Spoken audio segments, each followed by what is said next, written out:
Hello friends, welcome to my YouTube channel. My name is Harjeet Kaur. हम कर रहे हैं लूसन जी की और उसमें हमारा केमिस्ट्री चल रहा है और हमारा आज का टॉपिक है periodic classification of elements.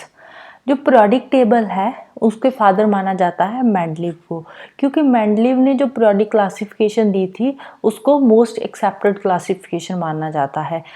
Although जो मेंडलीव का पीरियोडिक टेबल था उसको एज इट इज़ एक्सेप्ट नहीं किया गया, बट स्टिल जो मेंडलीव है उसको बोला जाता है फादर ऑफ पीरियोडिक टेबल।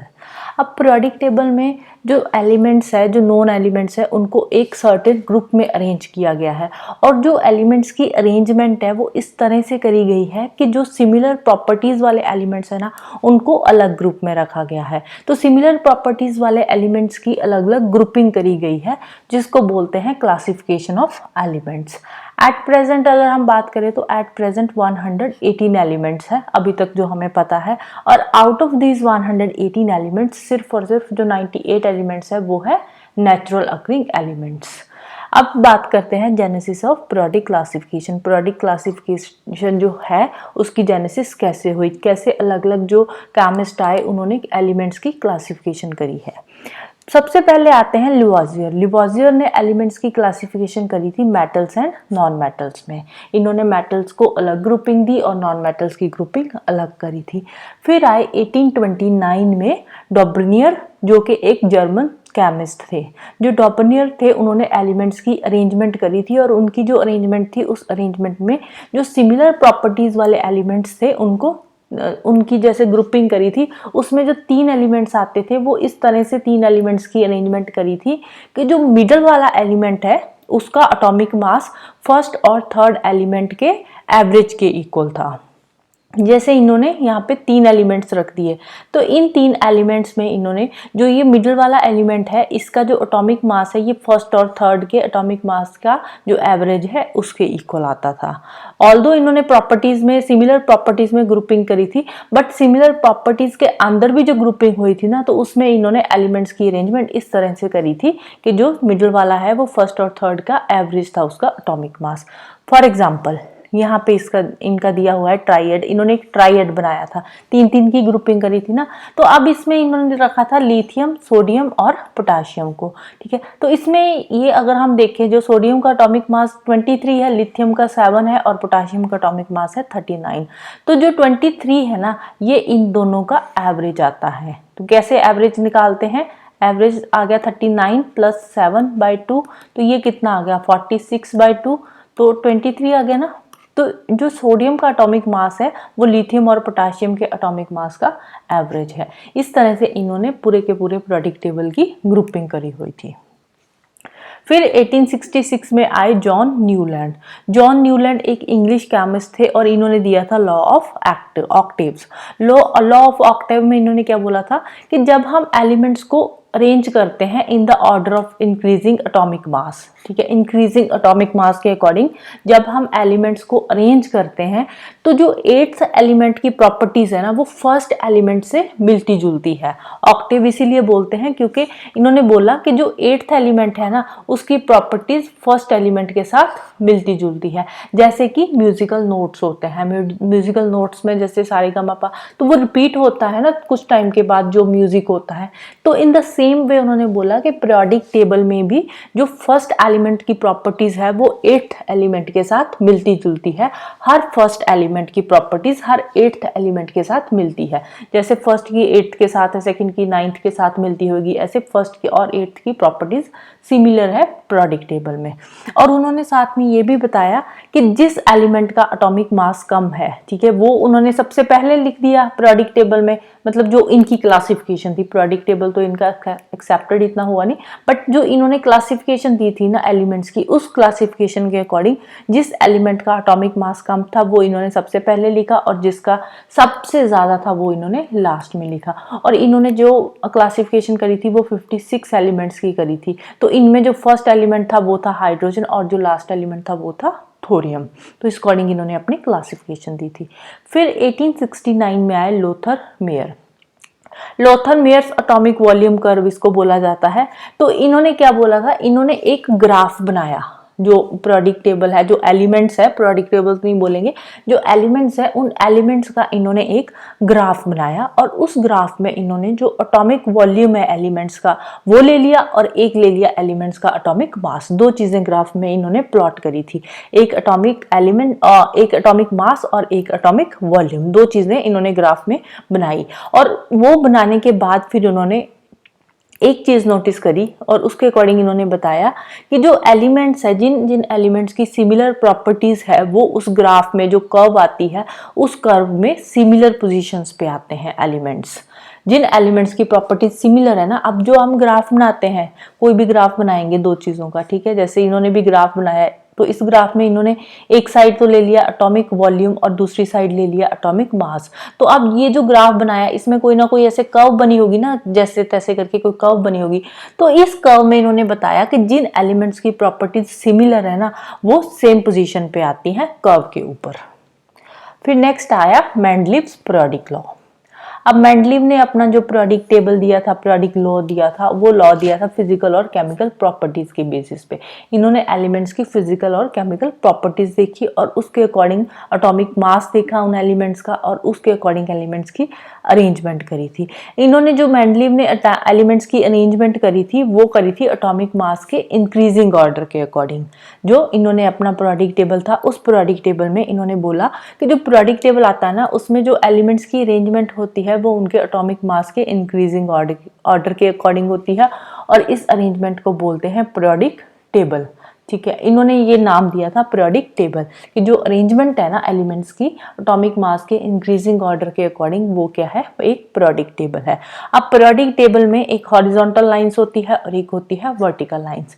जो हॉरिजॉन्टल लाइंस है उसको इन्होंने पीरियड बोला और जो वर्टिकल लाइंस है उसका नाम इन्होंने दिया ग्रुप। जैसे कि ये है, ये मेंडलीव का पीरियोडिक टेबल है, ठीक है, पीरियोडिक लॉ मेंडलीव वाला। मॉडर्न पीरियोडिक टेबल आगे आएगा। तो इसमें इन्होंने ये पीरियड्स आ गए और ये आगे फिर आगे ग्रुप्स। तो पीरियड्स में जो टोटल नंबर ऑफ पीरियड है वो 7 है और टोटल नंबर ऑफ ग्रुप्स कितने हैं इसमें 9 है। ये ग्रुप्स है, ये 9 है, 0 से लेकर 8 तक 9 ग्रुप्स है और 7 पीरियड्स है। ठीक है, तो अब इन्होंने पीरियोडिक टेबल दे दिया। अब जो मेंडलीव का पीरियोडिक टेबल था ना वो भी बिल्कुल सही पीरियोडिक टेबल उस टाइम पे नहीं था, उसमें बहुत सारे डिफेक्ट्स थे। क्या क्या डिफेक्ट्स थे? मेंडलीव का जो पीरियोडिक टेबल था उसमें जो एलिमेंट्स की अरेंजमेंट करी थी वो करी थी according to the increasing atomic mass, but कुछ एलिमेंट्स इनके पीरियोडिक टेबल में ऐसे थे जो कि अपनी प्लेस पे नहीं थे। फॉर एग्जाम्पल जो कोबाल्ट है, कोबाल्ट का एटॉमिक मास है 58.9 और निकल का एटॉमिक मास है 58.6 और इनका जो पीरियोडिक टेबल है ना उसमें कोबाल्ट पहले आता है, निकल बाद में आता है। तो एटॉमिक मास के अकॉर्डिंग फिर ये अरेंजमेंट यहाँ पे गलत हो जाती है। ठीक है, यहाँ पे ये अपनी प्लेस पे फिर सही नहीं बैठ रहे क्योंकि कोबाल्ट का जो एटॉमिक मास है ये ज्यादा है और निकल का कम है और पीरियोडिक टेबल में कोबाल्ट पहले आता है, निकल बाद में आता है, जबकि निकल पहले आना चाहिए था, कोबाल्ट बाद में आना चाहिए था, जिसके अकॉर्डिंग जो मेंडलीव ने बताया था कि इंक्रीजिंग एटॉमिक मास के अकॉर्डिंग है। बट यहाँ पे इनकी जो प्लेसिंग है वो थोड़ी गलत हो रही है। अगर पीरियोडिक टेबल में भी देखें तो ये रहा, ये कोबाल्ट है 58.9 और ये निकल है जिसका एटॉमिक मास है 58.7। तो यहाँ पर इसका थोड़ा सा गलत हो गया था मेंडलीव का जो लॉ था। मेंडलीव के पीरियोडिक लॉ के अकॉर्डिंग जो आइसोटोप्स होते हैं, आइसोटोप क्या होते हैं? आइसोटोप होते हैं जिनका अलग अलग एटॉमिक मास होता है। तो जो आइसोटोप है इनको सेपरेट प्लेस में रखा गया था पीरियोडिक टेबल में, जिनका सेपरेट एटॉमिक मास है। तो आइसोटोप्स की अलग प्लेसिंग करी पीरियोडिक टेबल में, बट उनको सेपरेट प्लेसेस असाइन नहीं करी गई पीरियोडिक टेबल में। इन्होंने बोला था कि इनकी सेपरेट प्लेसेस होगी बट इनकी सेपरेट प्लेसेस पीरियोडिक टेबल में असाइन करी ही नहीं गई।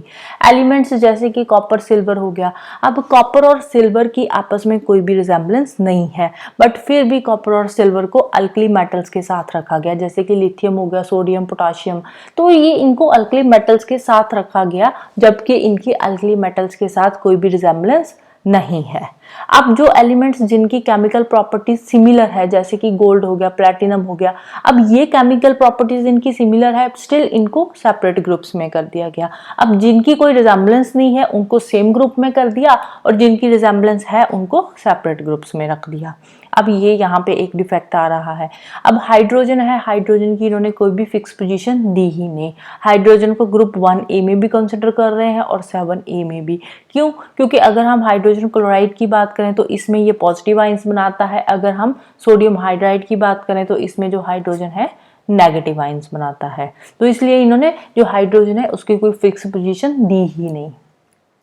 मेंडलीव का प्रोडिक टेबल, बट स्टिल अब देखो इतनी सारी कमियां निकली है मेंडलीव के प्रोडिक टेबल में, बट स्टिल जो मेंडलीव का प्रोडिक टेबल था वो काफी पॉपुलर था, इसीलिए मेंडलीव को माना जाता है फादर ऑफ प्रोडिक टेबल।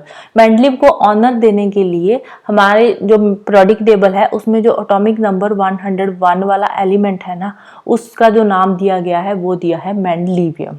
जो 101 नंबर पर जिस एलिमेंट का नंबर 101 है एटॉमिक नंबर, उसका नाम दिया गया है mendelevium in the honour of Mendeleev. Mendeleev की रिस्पेक्ट में उसको नाम मेंडलीव के नाम से दिया गया है।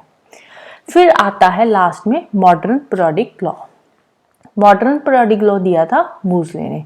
मूजले के अकॉर्डिंग जो एलिमेंट्स की जो फिजिकल और केमिकल प्रॉपर्टीज के अकॉर्डिंग जो एलिमेंट्स है उनको अरेंज करा गया था पीरियोडिक टेबल में अकॉर्डिंग टू मूजले।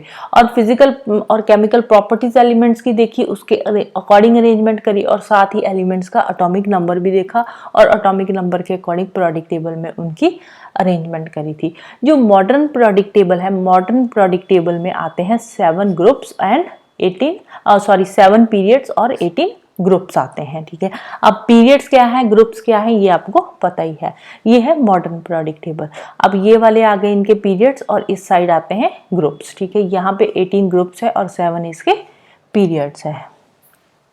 और फिर आगे मॉडर्न पीरियोडिक टेबल की क्लासिफिकेशन करी है 4 ब्लॉक्स में इन्होंने। एक S ब्लॉक वाली एलिमेंट्स है, P ब्लॉक वाले एलिमेंट्स है, D ब्लॉक वाले और F ब्लॉक वाले एलिमेंट्स है। जो S ब्लॉक वाले एलिमेंट्स हैं उनको बोला जाता है alkali and alkaline earth metals, और जो S ब्लॉक वाले एलिमेंट है ये आते हैं ग्रुप 1 एंड 2 में।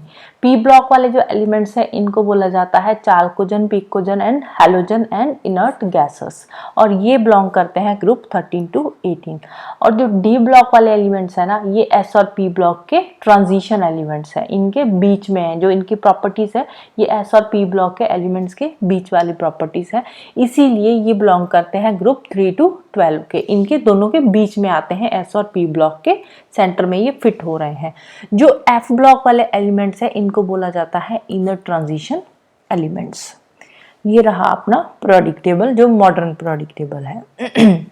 अब जो पीरियोडिक टेबल है ना, इसमें कुछ ऐसे एलिमेंट्स है जिनको बोला जाता है रेयर अर्थ मेटल्स, और जो फर्स्ट रेयर अर्थ मेटल है वो है सीरियम।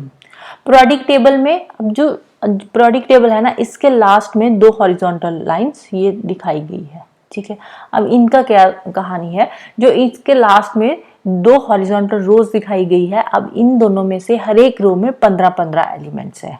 ठीक है, ये ऊपर वाली रो में भी, इस रो में भी 15 एलिमेंट्स है और नीचे वाले में भी 15 एलिमेंट्स है।